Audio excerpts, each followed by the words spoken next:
Assalamualaikum warahmatullahi wabarakatuh. Perkenalkan, saya Ina Arsyalita, NIM 203190248, kelas PGMIG. Dalam video ini, saya akan menjelaskan tentang efektivitas hasil belajar menggunakan dimensi gender sosial inklusi. Efektivitas merupakan suatu konsep yang sangat luas untuk meningkatkan suatu tujuan atau sebuah sasaran. Efektivitas ini tidak hanya dapat dilihat dari produktivitas, tapi bisa dilihat dari sisi sifat individu. Efektivitas ini sebagai perbandingan suatu tingkatan di mana pencapaian yang akan dituju dapat menghasilkan. Efektivitas bisa dijadikan sebagai pembanding tingkatan sasaran. Hasil belajar akan lebih efektivitas jika pendidikan memegang peran penting untuk mencapai satu hasil belajar. Selain itu, pendidikan merupakan wahana untuk meningkatkan suatu pencapaian hasil belajar anak didik. Efektivitas juga menyangkut dalam kreativitas guru dalam pengajarannya. Semakin guru kreatif dalam menyampaikan materi, maka semakin mudah siswa memahami pembelajaran dan menjadikan siswa lebih kreatif dalam proses belajarnya. Untuk mencapai sebuah tujuan, pendidik dituntut untuk mewujudkan proses pembelajaran yang kondusif. Guru adalah orang yang berpengaruh dalam mendidik di sekolah. Selain itu, guru juga mengadakan pengajaran, memberi bimbingan, menambahkan pelatihan, fisik maupun non-fisik, memberikan penilaian, dan melakukan evaluasi. Guru, selain pengajaran di sekolahan, juga memberikan contoh yang baik. Supaya pembelajaran di kelas berlangsung dengan baik, maka seorang guru perlu melakukan berbagai macam inovasi dalam kegiatan pembelajaran di kelas. Inovasi yang digunakan seperti menggunakan media pembelajaran. Media pembelajaran merupakan komponen yang sangat vital dalam proses pembelajaran, karena media pembelajaran menjadi salah satu penentu keberhasilan atau tidaknya suatu nilai pada siswa. Pembelajaran yang menggunakan media yang tepat akan memberikan hasil yang optimal bagi pemahaman siswa terhadap materi yang sedang dipelajarinya. Media pembelajaran dapat mempermudah proses belajar siswa. Penggunaan media yang tepat dalam proses pembelajaran akan mengatasi sikap siswa selama proses belajar mengajar berlangsung. Apa itu gender? Gender merupakan sifat yang dimiliki oleh setiap manusia yang dikaitkan dengan jenis kelamin tertentu pada umumnya. Akan tetapi, gender adalah pembedaan, bukan perbedaan, antara laki-laki dan perempuan, baik dalam bentuk nilai, posisi, peran, maupun relasi yang merupakan bentukan atau konstruksi sosial. Kemudian, mengenai kata pembedaan atau perbedaan, di sini memiliki arti perbedaan jenis kelamin saja, tidak sama dengan ketidaksetaraan yang dimiliki arti bahwa jenis kelamin berpengaruh kepada kemampuan seseorang. Seperti halnya contohnya perempuan dinilai lebih lemah secara mental dan fisik, sehingga hanya dipercayakan tugas administrasi. Sementara seorang laki-laki dinilai lebih kuat secara mental maupun fisik, sehingga dipercaya untuk mengambil keputusan penting dan menjadi pemimpin.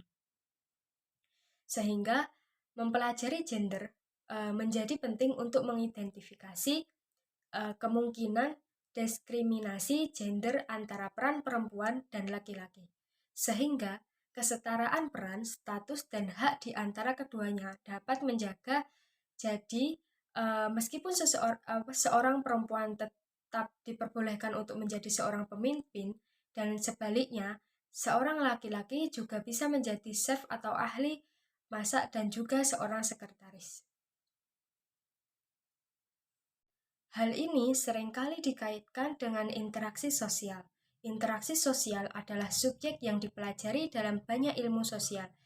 Dalam sosiologi, interaksi sosial adalah urutan dinamis tindakan sosial antara individu atau kelompok yang mengubah tindakan dan reaksi mereka karena tindakan oleh mitra interaksi mereka. Interaksi sosial adalah pembentuk dasar untuk struktur sosial. Jadi, pengaruh sosial sangat besar dalam penerapan gender. Setelah kata GSI menyinggung kata inklusi, yang sepengetahuan saya, inklusi adalah sebuah pendekatan untuk membangun lingkungan yang terbuka untuk siapa saja dengan latar belakang dan kondisi yang berbeda-beda.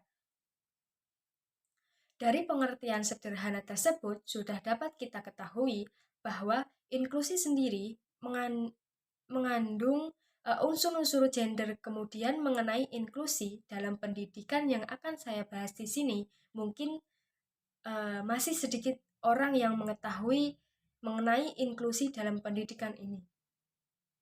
Jadi, inklusi dalam pendidikan mengandung arti pendekatan pendidikan yang bersifat membangun dan mengembangkan lingkungan sekolah agar semakin terbuka.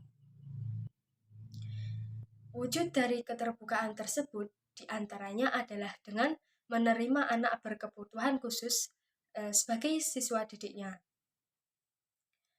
Meskipun bercampur dengan anak berkebutuhan khusus, pendidikan tetap berjalan dengan normal. Tindakan ini pastinya akan membuat siswa pun merasa diperlakukan serasa sama. Lingkungan yang seperti ini nantinya akan membentuk karakter anak yang baik. Di masa depan, dan anak-anak akan tumbuh menjadi pribadi yang menghargai perbedaan. Kemudian, menyinggung tentang metode belajar dalam sekolah inklusi, di dalamnya tentunya berpatok kepada kesamarataan dalam setiap elemen peserta didik, baik yang memiliki kebutuhan khusus maupun yang umum, dan juga tidak membedakan terkait latar belakang dari peserta didik dan juga terkait pembedaan yang lainnya. Tentu saja dari sini menjadikan sekolah inklusi lebih memiliki daya tarik tersendiri bagi setiap wali murid atau orang tua siswa. Akan tetapi, dalam kehidupan saat ini, masih sangat sedikit sekolah yang memiliki model atau metode sekolah inklusi. Seharusnya sekolah inklusi diterapkan di berbagai sekolah konvensional yang ada, karena menurut saya pribadi hal ini sangat penting. Di luar sana banyak sekali anak-anak yang tidak mau sekolah ataupun patah semangat karena diejek atau bahkan dibully oleh teman-temannya. Jadi, haruslah mulai saat ini kita tanamkan model sekolah inklusi di dalam sekolah maupun di lingkungan sosial masyarakat agar sebuah kata gender sosial inklusi bukan hanya kata-kata semata yang jadi pajangan di mata. Sedangkan banyak anak-anak bahkan orang dewasa menderita karena kurangnya pengetahuan masyarakat secara umum terkait gender. Berdasarkan hasil penelitian pendekatan kualitatif tersebut, peran seorang guru dalam pembelajaran gender sosial inklusi sangat dibutuhkan dan peran tersebut berpengaruh untuk masa depannya. Dan melakukan pengumpulan data supaya mempermudah para pendidik untuk melakukan pembelajaran yang akan disampaikannya. Pendidik mempersiapkan persiapan yang lebih matang lagi supaya saat melakukan pembelajaran bisa mendapatkan hasil yang maksimal. Bukan hanya guru saja yang akan terkait sarana dan prasarana dalam pendidikan, inklusi sangatlah dibutuhkan karena sekolah inklusi fokus pada pengembangan bakat dan metode belajar membaur. Lingkungan dan fasilitas yang dimiliki sekolah inklusi harusnya mendukung hal tersebut. Anak-anak akan lebih ditekankan untuk bersekolah sambil belajar dan berbaur dengan semua teman. Efektivitas hasil belajar menggunakan dimensi gender sosial inklusi. Efektivitas merupakan hubungan antara output dengan tujuan. Semakin besar kontribusi output tersebut pencapaian tujuan, maka semakin efektif organisasi program atau kegiatan. Hal ini bersangkutan dengan pembelajaran yang efektif. Pembelajaran ini berkaitan erat dengan hasil belajar peserta didik. Dalam proses pembelajaran, seorang pendidik melakukan beberapa langkah, yaitu pembelajaran yang akan disampaikan. persiapan yang matang, dan pelaksanaan yang akan dilakukan. Seorang guru juga menyiapkan berbagai komponen-komponen kurikulum, mulai dari RPP, bahan ajar, dan lembar penilaian. Tidak hanya itu saja, seorang guru juga menyiapkan teknik-teknik dan metode yang bertujuan untuk menghasilkan belajar yang optimal.